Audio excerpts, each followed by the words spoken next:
Like, could you imagine if the government just like came in here and took my kids for no reason? Like, just the thought of that makes me really angry.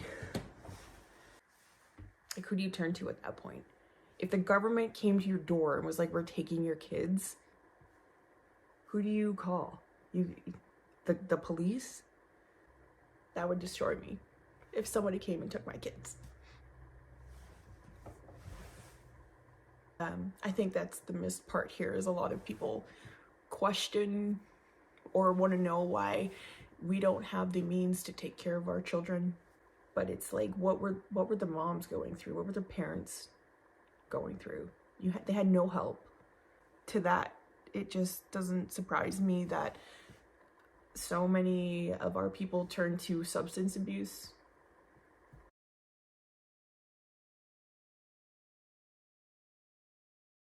Now, in case you're wondering, what is the 60 scoop? Don't worry, I had the exact same question at the beginning of all this. I'm going to try my best to explain it in the simplest way possible, but please remember that I'm not a professional on this topic. This is all information that is publicly available to anybody.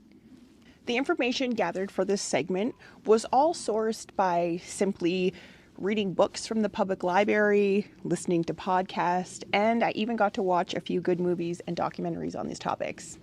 To get right to the point, the term 60 Scoop refers to a time where Indigenous children were removed from their families and communities without the consent of their mothers, fathers, or other community members.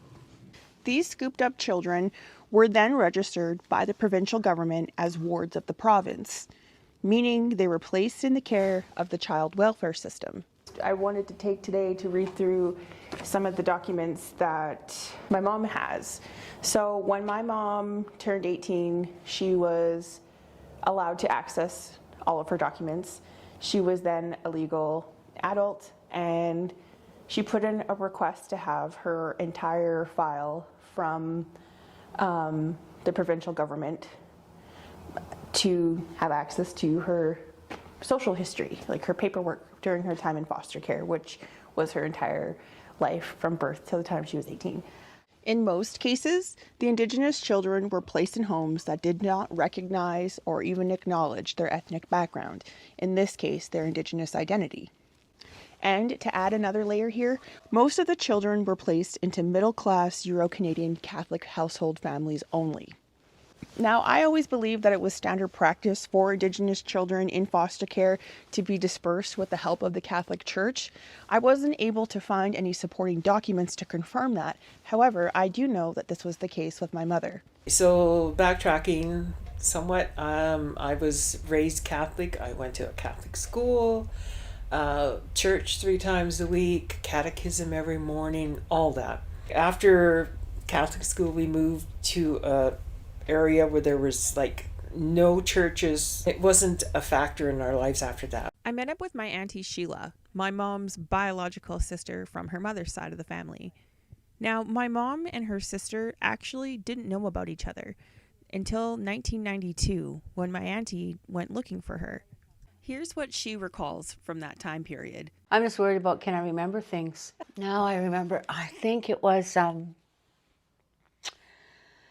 I was looking for information about myself from social services, right? To see what my history was, because there was a lot of stuff that I remember going through a lot of homes. There were other names on the list, because I remember having 4 or 5 of us, but I'm like, who are these other, on mom's information, like when she died and stuff like that, and I'm like.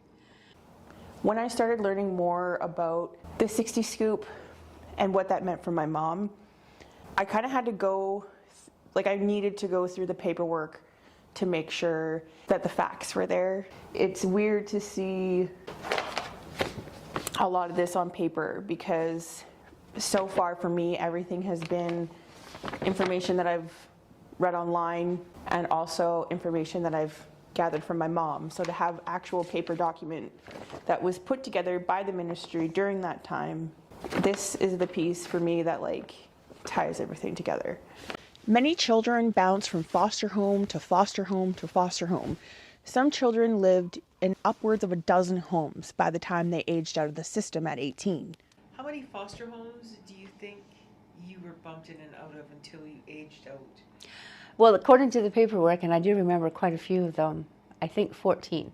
Oh my gosh. So, and I aged out at 16 because I left there at 16. So that's a lot of different homes. Physical and sexual abuse was not uncommon. So I'm 13. I probably look like I'm 20 because, small waist, big boobs, all that stuff. I'm rolling around on the floor playing with a 4-year-old boy, right? We're wrestling or whatever. Dad's like, pull her shirt down, pull her shirt down. And at one point, the little guy did pull my shirt down. So Dad gets a thrill out of that. And he's laughing about it, right? Like things like that. So that to me is abuse, okay? Another one, so he had 2 girls. One was 13, one was 14. So one was my age kind of thing. But the girl that I'd kind of gotten into a fight with that day, she's got Dad to referee the situation, right? Sends the daughter out and he says, you stay here for a minute. I'm like, okay, like I'm a child. What am I going to say? Like, run out of the room? I didn't know what was about to take place. And he says, let me see what kind of a big girl you really think you are. I'm like, what do you mean? He says, lift your shirt up. That was that. So who do I tell? Do I go to his wife? Yeah. You're just a teenage troublemaker or a foster kid. Yeah. And was it because I was a bad kid? No, I was actually a pretty good kid, considering. In one home, they had a couple of young kids, and they want to go out one night. Well, I got plans too. So we kind of fought about, but they're not my kids. Why am I staying home tonight, right? And I think I told the guy to fuck. Okay, so I did. I told him to fuck. And he grabbed me by the neck. I was sitting in a chair, and he threw me through the floor. He had these short, kind of sausage-like fingers, but enough to go around my little 13-year-old neck, eh? Would you say that I was a bad kid? No, but I might have caused some, or been part of standing up for myself. Absolutely. The 60 Scoop is a perfect example of how acts of genocide were carried out towards the Indigenous people by the Canadian government. There's a few things that I really wanted to point out with this paperwork.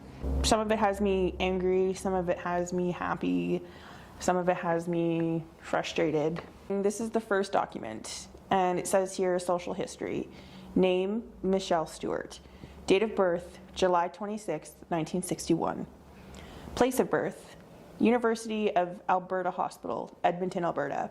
Racial origin, Métis. Religion, Roman Catholic. Now, before I continue, let's quickly remind ourselves what constitutes genocide. There are 5 main factors. The first is killing members of the group. The second is causing serious bodily or mental harm to members of the group. The third is deliberately inflicting on the group conditions of life calculated to bring about its physical destruction in whole or part. The fourth is imposing measures intended to prevent births within the group. And the last one, forcibly transferring children of one group to another.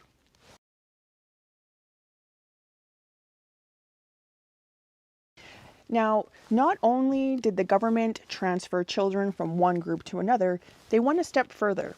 To ensure that none of these children would ever make contact with each other, it was very common for siblings of the same family to be placed in separate foster homes. And then it says here, section 3, my mom has siblings, and there's only one listed on here. David John Stewart, born January 6th, 1960 in Edmonton, is a half-brother. So according to this document and according to what my mom had known, David Stewart was her only biological sibling from her mother's side of the family. And sadly, many of these children placed in separate foster homes lost touch over the years, some of them not even knowing each other's fate. The government of Alberta has issued an apology for its role in the 60 Scoop. The following is a statement from the government of Alberta's website in regards to the 60 Scoop. Many children lost touch with their families, communities, cultural, and traditional language. This caused lasting negative issues with mental, spiritual, emotional, and physical health and well-being. Yeah. So there was a period of time that you lived with your biological mother? Yeah. And do you remember any of that? Yeah. Yeah. You can do this, my girl. If there's anything you don't want to talk about, Angie, you don't have to. was 8. Paperwork says a little bit different because they say she died in a car accident.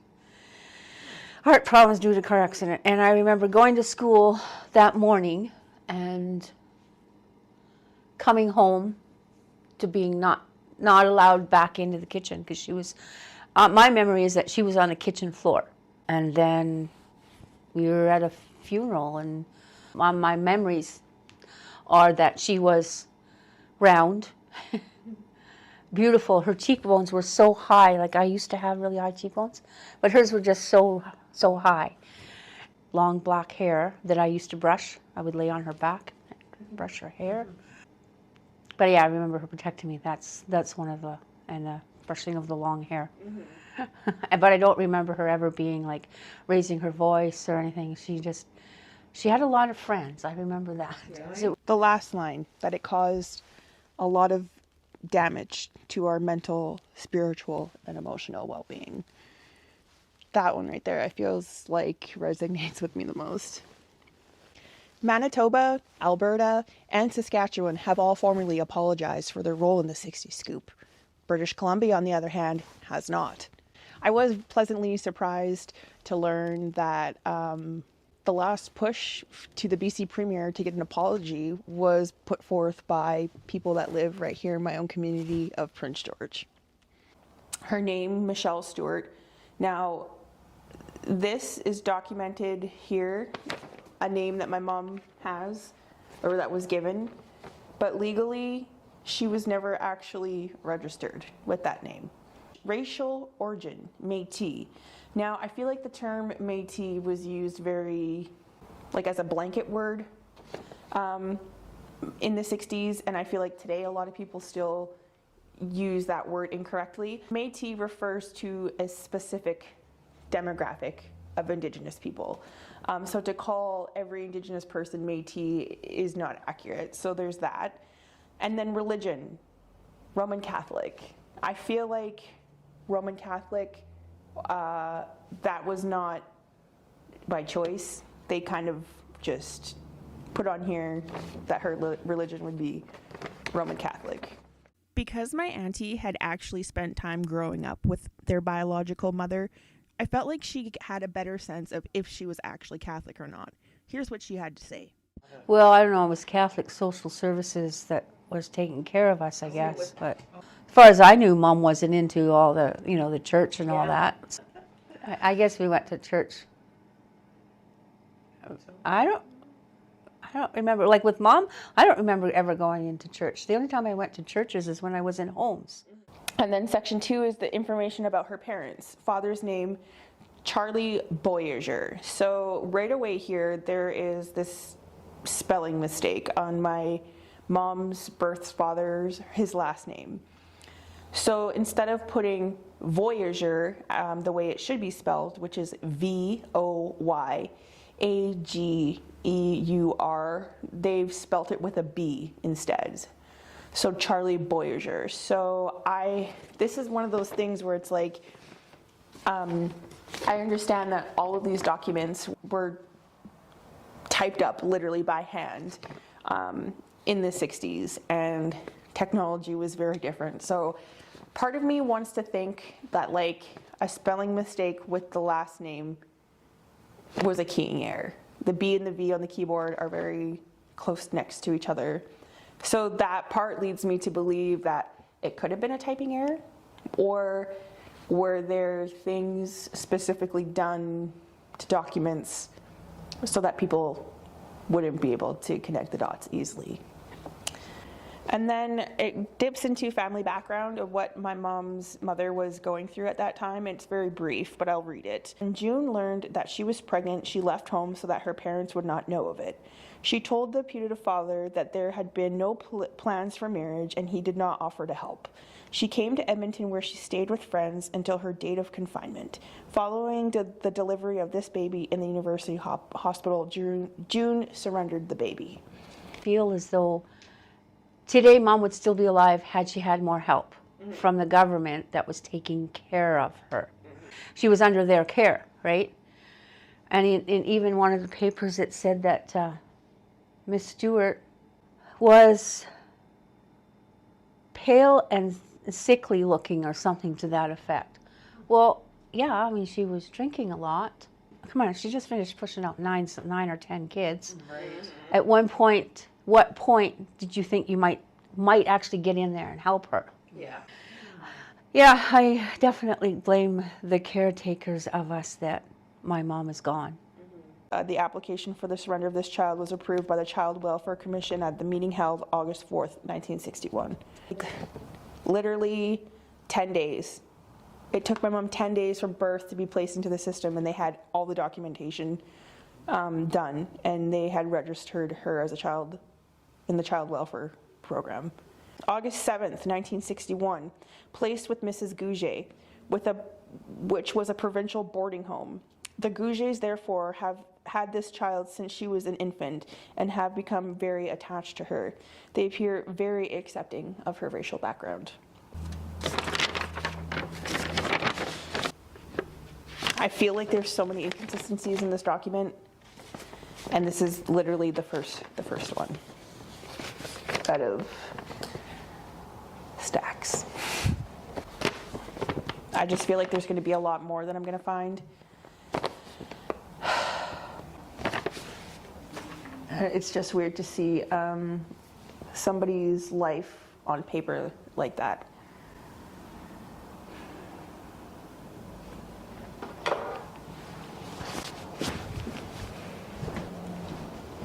Reading all of this paperwork,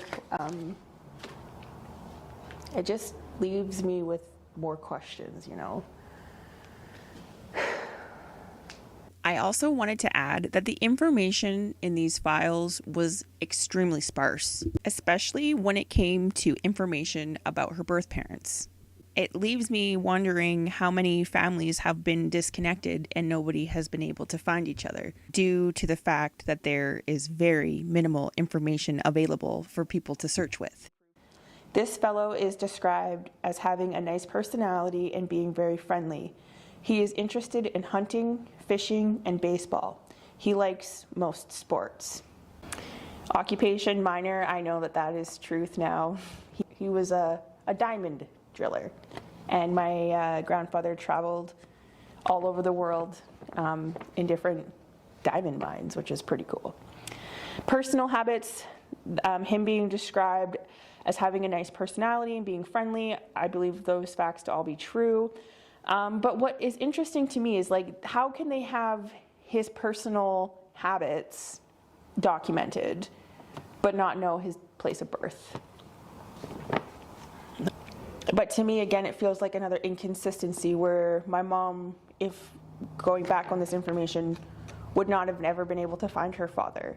Now we have a spelling mistake with his name, we don't have a full date of birth, and we don't even have the location of birth. Her mother's information was a little bit more detailed. She at least had a date of birth listed as well as the place of birth. But other than that, my mom knew absolutely nothing of her birth mother other than what she was able to read in these documents. September 4th, 1941, Fort Chipewyan. Racial origin, Scotch and Indian. Religion, Roman Catholic. Occupation, domestic. Personal habits, friendly and cooperative. She has a husky voice. She is interested in swimming and reading. My mother is, in fact, a 60 scoop survivor.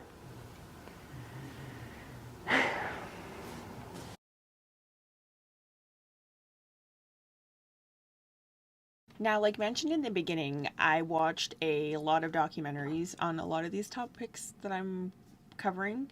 My research ended up taking me down the rabbit hole of the internet. To my absolute surprise, I found a documentary on a gentleman that was from the same community as my mother. The documentary is called Richard Cardinal, Cry from a Diary of a Métis Child. So Richard Cardinal died by his own hands at the age of 17. He spent most of his life in foster homes and shelters across Alberta. In the documentary, the producer creates Richard's diary entries into this really powerful documentary. This film was actually released in 1984. So for somebody like me, I feel like I'm forging a new path where I'm learning about all of this stuff and shedding light on these issues. To find a documentary, a whole movie made in 1984, this is like older than I am. So to know that people have been having these conversations, they've been making these documentaries about these exact same topics that I'm talking about, frustrates me, because how can we be 35 years down the road and I feel like not a thing has changed since that documentary was made? But one of the most powerful things was learning that Richard Cardinal was from Fort Chipewyan, which is the exact same community that my mother was from. It was also in the 60s. And it's sad and very frustrating to watch something like that and to think like my mom's fate could have been that. It could have been that. One thing that I think isn't talked about really by anybody is feeling survivor's guilt.